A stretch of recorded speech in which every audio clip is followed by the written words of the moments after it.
তৈরি করব বেগুন দিয়ে পাবদা মাছের ঝাল। প্রথমে কাঁচা লঙ্কা টমেটো সেদ্ধ করে নিব, জল দিয়ে সেদ্ধ করতে বসিয়ে দিয়েছি।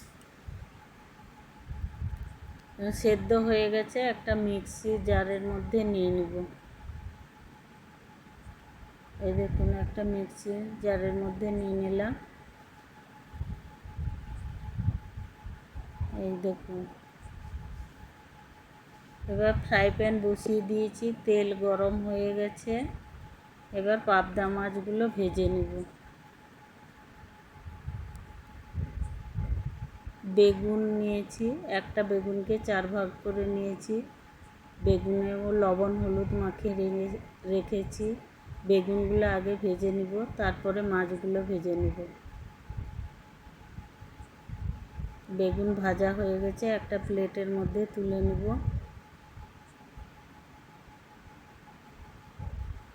ওই তেলের মধ্যে মাছগুলো ভেজে নেব।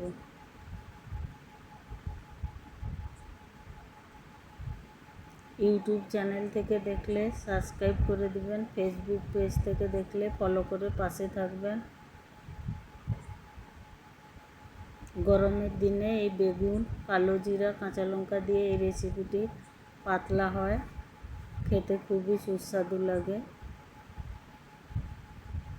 মাছ ভাজা হয়ে গেছে, এবার তুলে নেব। ওই তেলের মধ্যে কালো জিরা ফোড়নে দিয়ে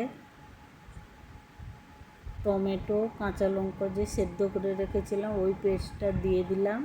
এবার পরিমাণ মতন হলুদ লবণ দিয়ে দিলাম, দিয়ে ভালো করে কষিয়ে নেব। এই দেখুন, কষানো হয়ে গেছে। এর উপরে মাছগুলো দিয়ে দিব। আর কোনো মশলা দেব না, ওই টমেটো কাঁচা লঙ্কা দিয়ে হলুদ লবণ দিয়ে রান্না। এবার পরিমাণ মতন জল দিয়ে দিব। মাছটা পাতলা মাছ, ভাজার সময় অল্প সেদ্ধ হয়ে গেছে, আর অল্প একটু ফুটিয়ে নিব।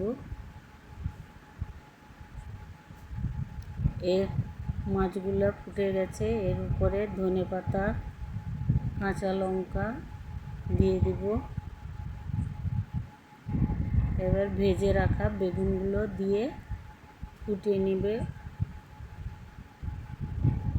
এই দেখুন, ভালো করে ফুটিয়ে নিব। আমাদের পাবদা মাছের বেগুন এর ঝাল রেডি হয়ে গেছে সম্পূর্ণ।